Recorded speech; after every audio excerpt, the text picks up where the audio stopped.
হায় রে হায়, আজকে মনে হয় আমাদের দিনটাই খারাপ। তো আমি এরকম কেন বলছি?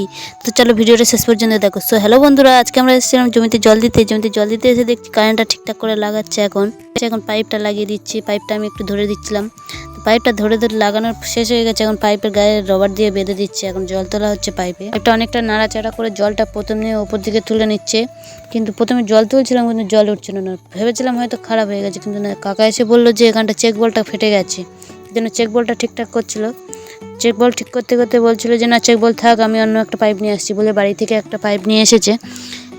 পাইপ নিয়ে আস্তে আস্তে জলে পড়ে যাচ্ছিলো, দেখো। এখন পাইপটা লাগিয়ে দিয়েছি, সেই পাইপটা লাগানো শেষ। এখন কারেন্টটা ঠিক করে লাগিয়ে দিয়ে এবার মোটরটা চালু তো করলো। মোটর তো চালু হলো, কিন্তু দেখো আবার কোনো না কোনো একটা সমস্যার কারণে সমস্যা দাঁড়িয়েই যাচ্ছে। মোটরটা ঝাঁক করে চালু করলো, এবার দেখো মোটরটাই খারাপ হয়ে গেছে মনে হচ্ছে। এবার মোটরটা খুলে দেখছি যে মোটরটা তো কিছুই হয়নি। আবার ঠিক করে দেখছে যে হাওয়া পাস হচ্ছে, তার জন্য একটু কাদা লাগিয়ে দিচ্ছে। কাদা লাগিয়ে দেওয়ার পরে অবশেষে ঝাঁক করে মোটরটাকে একটু জল পড়ছে। আর এই দেখো জল পড়ছে জমিটা দেখো যেন ধানেরা জীবন খুঁজে পেলো, সেরকম একটা দৃশ্য। আর এই কাকা এখানে জমিতে সার দিচ্ছিল আর হাত পা ধুতে এসে। তো তোমাদের কাদের সাথে এরকম সমস্যা অবশ্যই কমেন্টে জানাবে।